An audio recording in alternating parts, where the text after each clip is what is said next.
सभी मित्रों का आज की कक्षा में एक बार पुनः स्वागत है। आज की कक्षा में हम महाकवि सूरदासकृत एवं आचार्य रामचंद्र शुक्ल द्वारा संपादित भ्रमर गीत सार के पद संख्या 11, 12 और 13 का अध्ययन करेंगे। पद का अध्ययन करते समय सर्वप्रथम हम पद का वाचन एवं कठिन शब्दों के अर्थ जानेंगे, तदुपरांत व्याख्या करेंगे। सूरदास का भ्रमर गीत सार सूर सागर का ही एक अंश है। भ्रमर गीत में उद्धव गोपी संवाद के माध्यम से निर्गुण का खंडन व सगुण का मंडन किया है। सूर ने भ्रमर को व्याज बनाकर गोपियों के माध्यम से उनकी वाग्विदग्धता एवं भावुकता का परिचय दिया है। आचार्य रामचंद्र शुक्ल सूर को वात्सल्य रस का सम्राट कहते थे।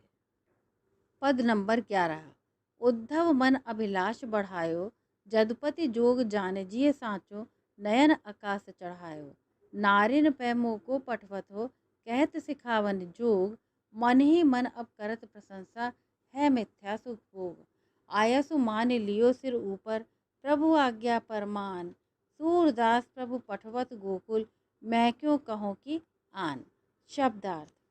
उद्धव माने उद्धव जी, अभिलाष माने इच्छा, बढ़ायो माने वर्धित करना, जदुपति माने श्री कृष्ण, जोग माने योग साधना, नयन माने नेत्र, नारिन माने गोपियों को या स्त्रियों को, मोको मेरे को, पठवत माने भेजते हैं, सिखावन जोग योग की शिक्षा देने के लिए, प्रशंसा माने तारीफ, मिथ्या माने व्यर्थ, आयसु माने आज्ञा। सूरदास प्रभु पठवत, पठवत माने भेजना, परमान प्रमाण, आन अर्थात अन्य। सूरदास जी बताते हैं कि उद्धव मन अभिलाष बढ़ायो।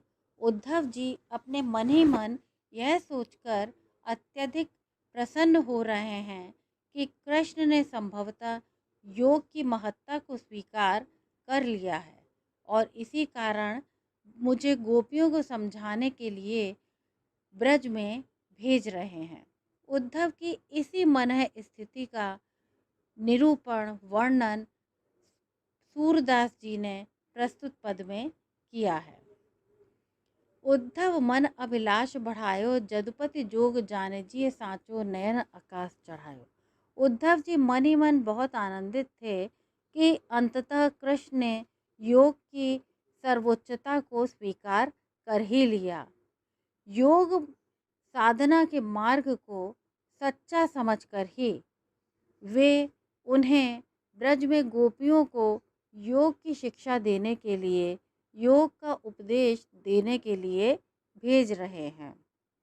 गर्व के मारे उद्धव के नेत्र आकाश में चढ़ गए हैं, अर्थात अपना मन के अनुकूल कार्य को प्राप्त करके उद्धव जी हृदय ही हृदय में बहुत अधिक प्रसन्न हो रहे हैं। मन ही मन अब करत प्रशंसा, है मिथ्या सुख भोग। उद्धव जी कहते हैं कि कृष्ण भली प्रकार जान गए हैं कि यह जो सांसारिक सुख और भोग है यह बेकार है। अब वो हमारे इस योग शास्त्र की अपने मन ही मन में प्रशंसा कर रहे हैं। आयसु मान लियो सुर ऊपर, प्रभु आज्ञा परमान।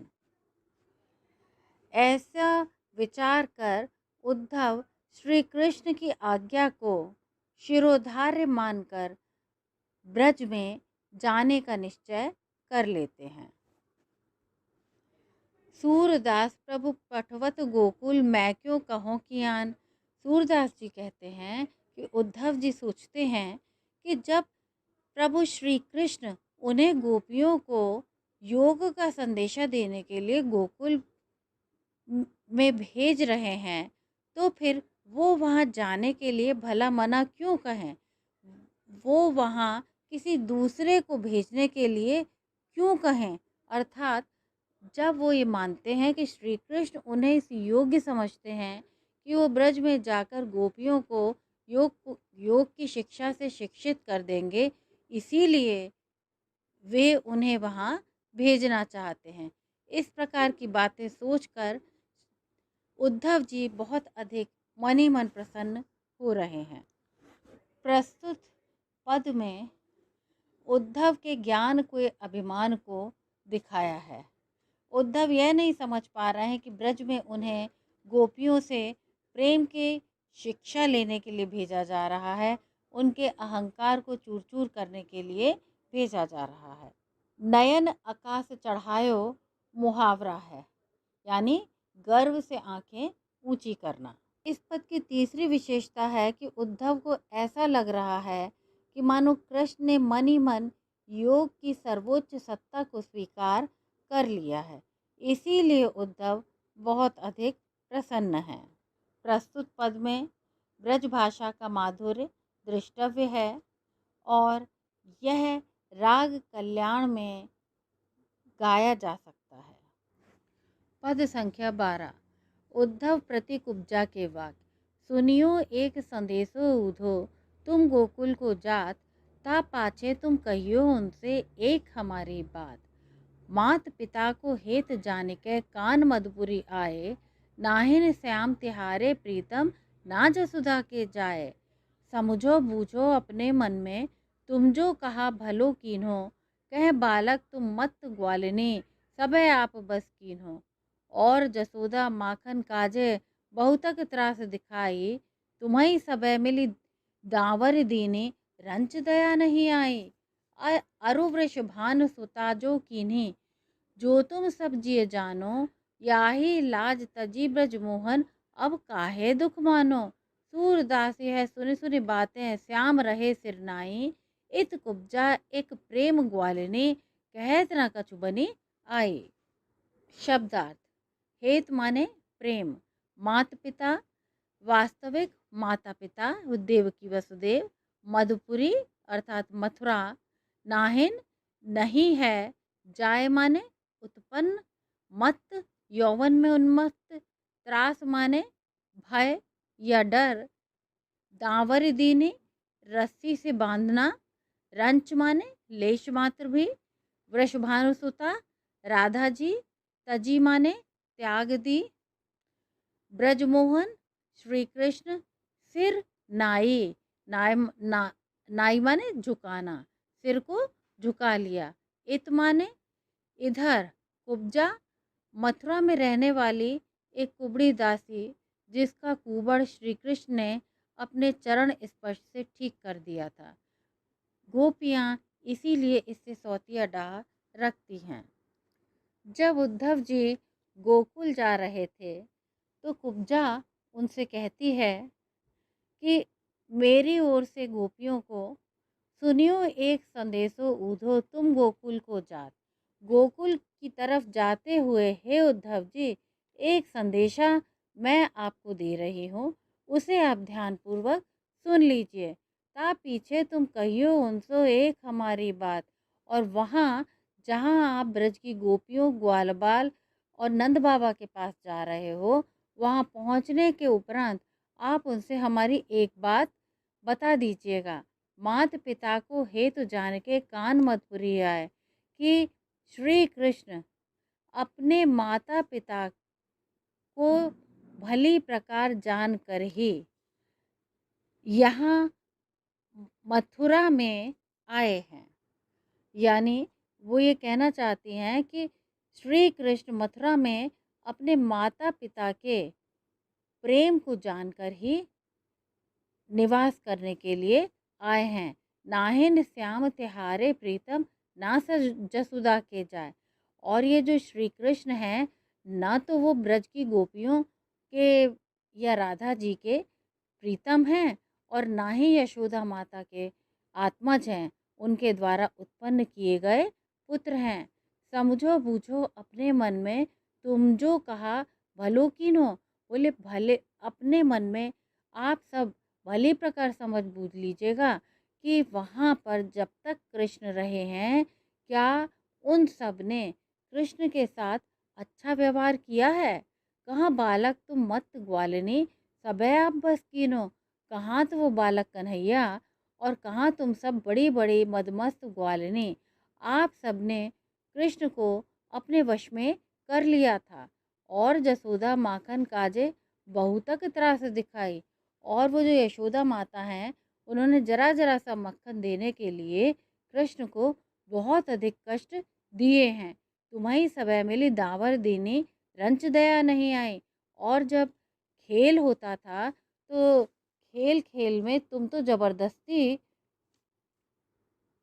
कृष्ण को रस्सी से बंधवा दिया था। क्यों बंधवा दिया था? थोड़े से मक्खन के लिए कृष्ण को रस्सी से बंधवा दिया था। तब मन में तुम्हारे रंच मात्र भी दया नहीं आई थी। अरु वृष भानु सुता जो कीनी, जो तुम सब्जिए जानो। और वो जो वृषभानु सुता राधा का प्रश्न है, वो आप सब उन सब की करतूत तो जानती ही हो।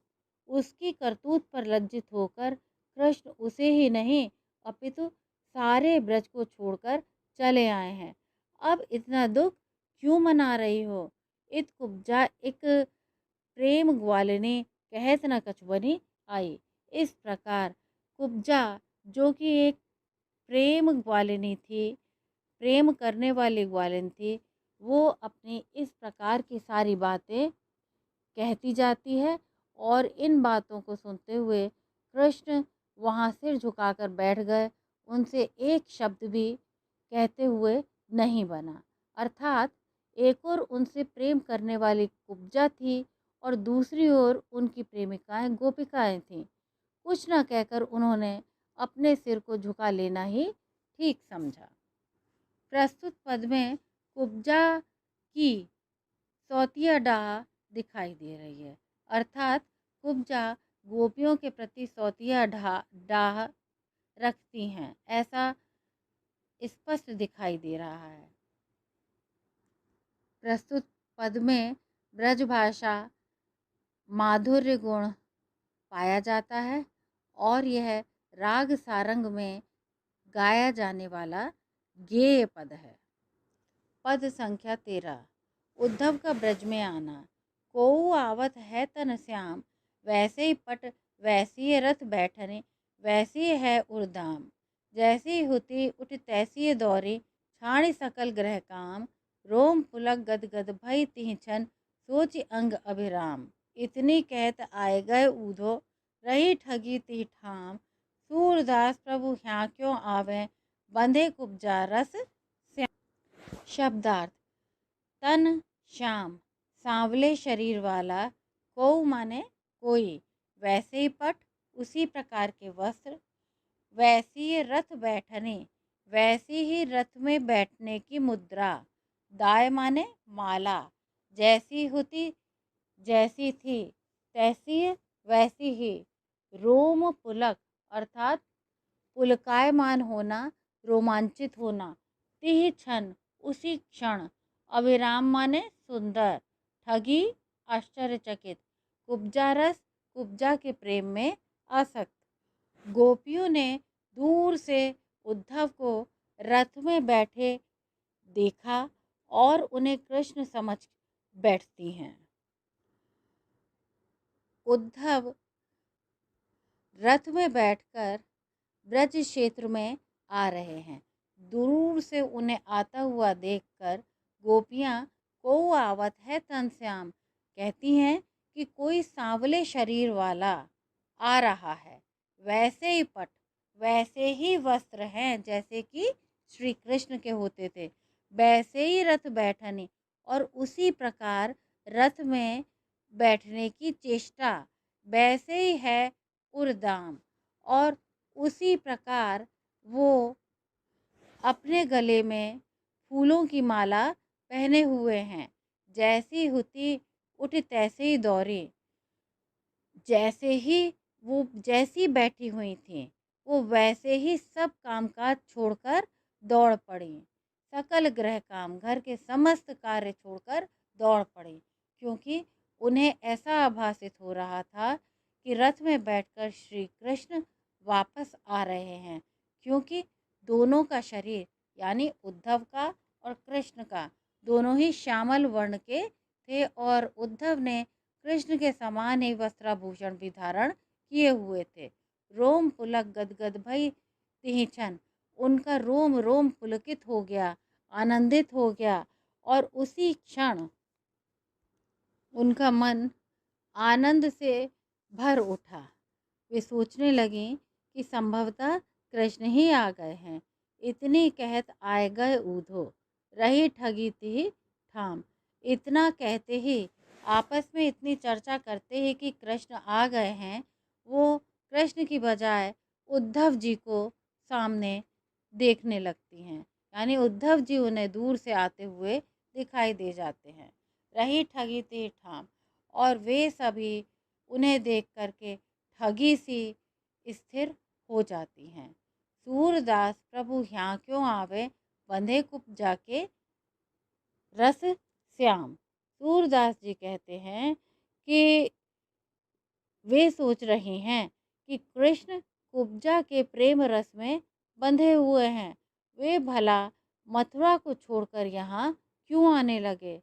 इस कथन में यदि हम देखें तो गोपियों की निराशा साफ तौर पर झलक रही है।